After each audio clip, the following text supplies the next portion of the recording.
The Raiders are a complete disaster right now. I mean, honestly, it is hard to even know where to start after that 46 loss to the Indianapolis Colts. When I woke up this morning, I tried to feel normal, try to shake it off like it was just another bad Sunday. But the more I dug into what went down, the more I realized there is no sugarcoating this. It's a full-blown circus at Allegiant Stadium. From the head coach to the quarterback to the coordinators, everything about this team is chaotic.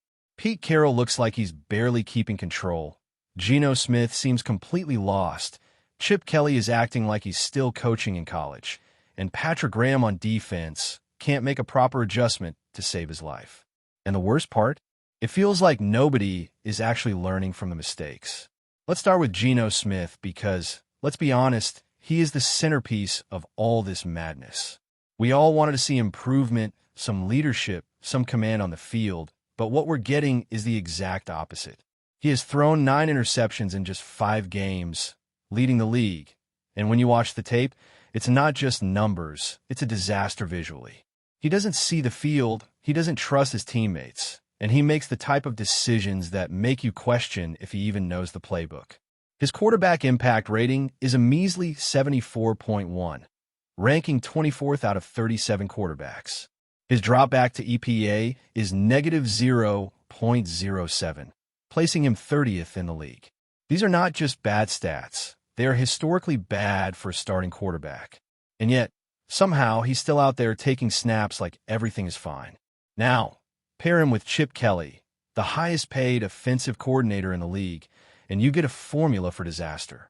The offense is completely overcomplicated, moving away from what works, ignoring a running game that could stabilize things, and wasting drives with unnecessarily long, complicated sequences.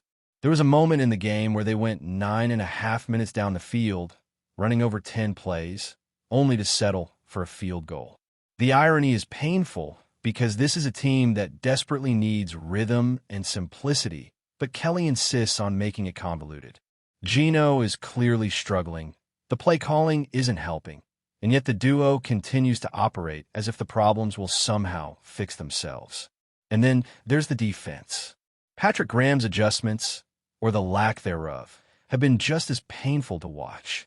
They keep running soft zones, even when it's not working, they mismanage personnel, and they fail to adapt to the opposing offense in real time. It's almost as if the coaching staff refuses to admit when they've made a mistake. There's an ego, a stubbornness, or maybe just incompetence that prevents them from changing course. And the players? They're lost. The lack of cohesion between coaching and execution is glaring. Every week feels like déjà vu. Errors on offense, defense, and even special teams.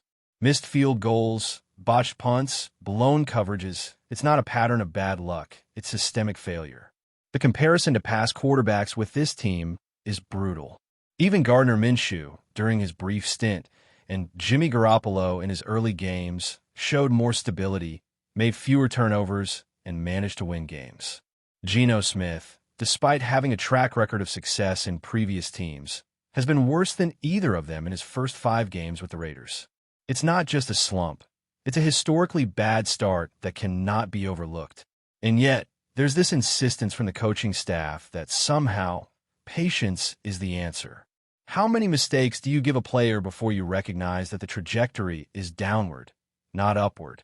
5 games in, and Geno is on pace for 31 interceptions for the season, which, just to put it in perspective, would be the first time since 2000 that a quarterback has thrown that many picks. That's not just bad, it's catastrophic. At some point, the organization has to make a decision. It's not about personal feelings or prior investments. It's about reality. The offense cannot function with Geno at the helm as it currently stands. You can try to blame the line, blame the scheme, or blame the defense, but when the quarterback is historically ineffective, you have to make a change. Enter Kenny Pickett. He's not a miracle solution. He's not some guaranteed fix, but at this point, what do the Raiders have to lose? The only way to find out if this team can at least compete in some games is to put him on the field and create real competition at the position. The current state of the team is a circus, and keeping Geno in the starting role just ensures that the chaos continues. It's also about proving the coaching philosophy of compete. If you genuinely believe that every player has to earn their spot, then you need to challenge Geno Smith. You need to give Pickett a real shot to compete. Right now, it's just empty words. We compete, we compete, we compete, while the same mistakes play out every week. Competition forces accountability, and accountability might be the only thing that saves what's left of this season. The organization made a choice to bring in Pickett for a reason. They saw potential, leadership qualities, and an opportunity to develop a quarterback. Ignoring that now would make a mockery of their own philosophy. The rest of the team is not without blame either.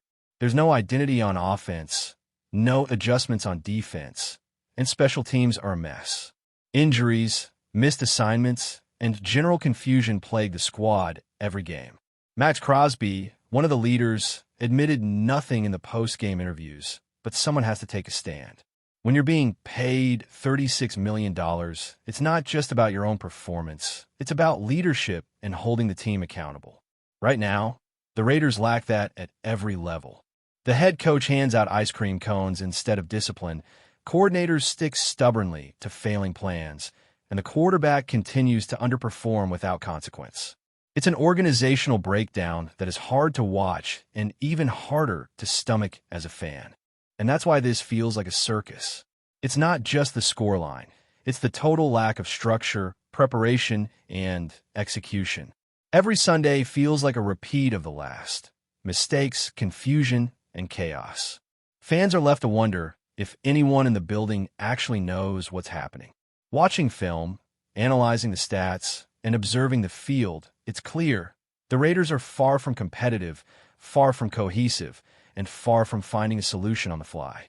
Patience has run its course, and the time for action, especially at the quarterback position, is now.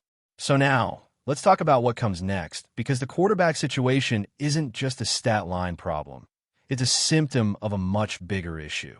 The Raiders need a spark, something to shake up the status quo, and that's why Kenny Pickett enters the conversation.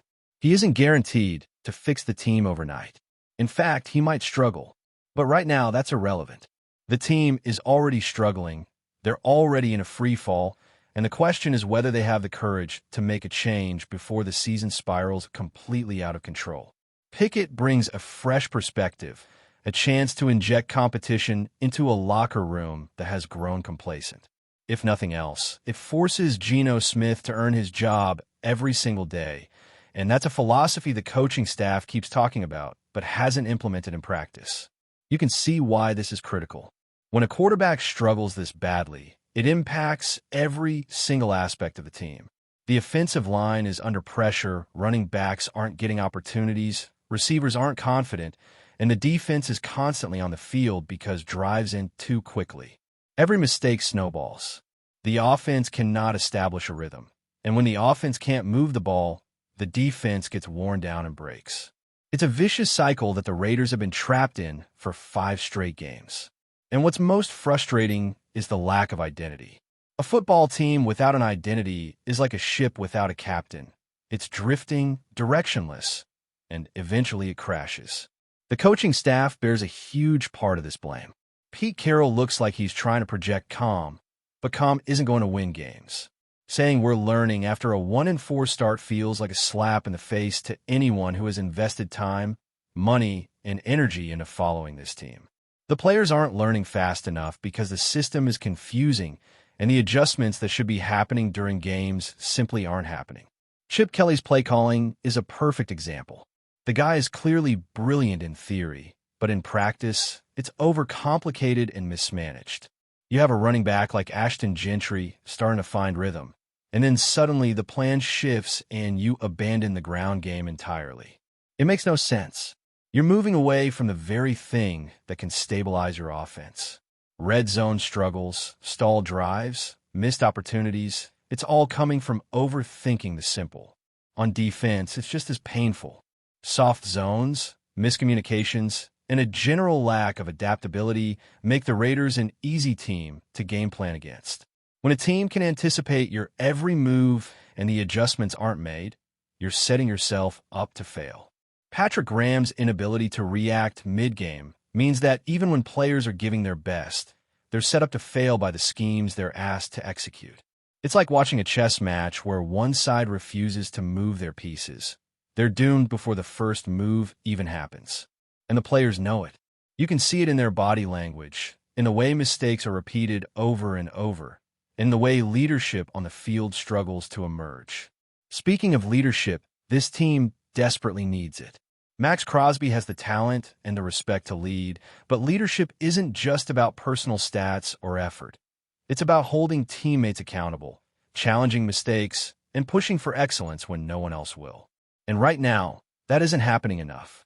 The team is too reliant on Pete Carroll's philosophy of hand-holding and patience. There's no tough love, no accountability, no real consequences for repeated failures. Football teams live and die by culture, and Raiders' culture this year is fragile at best. The players aren't being challenged enough, and when you combine that with poor coaching adjustments and a quarterback who can't see the field, you get what we're seeing, a circus on Sunday after Sunday. Bench Geno, give Pickett a shot, shake things up. That's not just a suggestion, it's a necessity.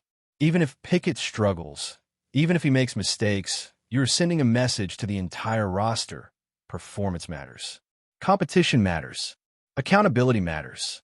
At this point, the Raiders need to show that no one's job is safe, that effort and execution are the keys to staying on the field. Because right now, that philosophy exists in name only. It's a mantra without action.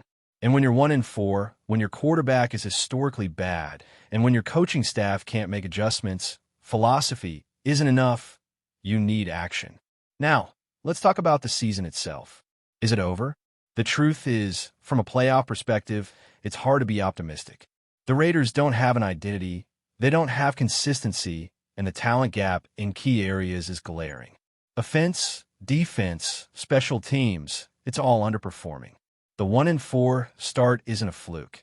It's a symptom of deeper structural issues. But here's the thing, watching the games is still important. Fans need to see which players step up, which players give up, and who might be part of the next core that this team builds around. This isn't just about wins and losses anymore. It's about evaluation. Who can lead, who can adapt, and who can fight through adversity. The next few games are critical for figuring that out. At the end of the day, it's clear that the Raiders are in a circus right now, and nothing about the current situation is acceptable. Geno Smith has not shown the ability to elevate this team. The coaches have not demonstrated adaptability or clarity, and the team itself lacks identity and cohesion. But in every circus, there's always a chance for a turning point, a moment where the chaos can be harnessed and a new act begins. Starting Kenny Pickett, demanding accountability, and instilling competition may be the only path forward. This team needs action, not excuses, and the next few weeks are the true test of whether the Raiders can rise above the mess and start creating a foundation for the future, or if the circus continues indefinitely. Before we continue, don't forget to subscribe to our channel and give this video a like. Your support helps us keep bringing you the latest updates on our Las Vegas Raiders. And don't be shy. Drop your thoughts on the news in the comments below. In a move that has instantly set the rumor mill on fire, the Las Vegas Raiders are reportedly closing in on an agreement with wide receiver XAVIER. While nothing has been officially confirmed, sources close to the team suggest that this could be one of the most explosive additions to the Raiders' offense in years. Fans and analysts alike are buzzing with speculation about what this signing could mean for the team's identity, and it's hard not to imagine the speed demons lining up in silver and black. Worthy, known for his electrifying acceleration and uncanny ability to create separation, has been one of college football's most talked about receivers. Now, whispers around the league suggest that pairing him with the Raiders' current receiving core could result in the fastest offensive unit in the NFL. Social media is already ablaze with comparisons, mock highlights, and hot takes projecting deep threat bomb after deep threat bomb. Some are even daring to dream of a Raiders offense that not only moves at warp speed, but also reshapes defensive game planning across the league. Sources hint that the Raiders are counting on Worthy's game-breaking speed to stretch the field and open up opportunities for the entire offense. The team has been quietly building toward a faster, more dynamic passing attack, and adding a player with worthy skill set could be the final piece of the puzzle. Opposing defenses may soon face the nightmare of trying to cover multiple receivers who can outrun anyone in the secondary, leading to speculation that the Raiders could become a must-watch team this upcoming season. While coaches and front office personnel remain tight-lipped, the rumor alone has reignited hope among Raiders fans hungry for excitement and a new identity. Could this be the dawn of the NFL's most terrifyingly fast offense? If the chatter is accurate, the silver and black faithful may soon witness a speed revolution that leaves defenders and rival fans stunned. That's it for this update. If you enjoyed the video and want to stay updated with exclusive news about our Las Vegas Raiders, be sure to subscribe to our channel and hit that like button. We can't wait to hear your thoughts in the comments. See you in the next video.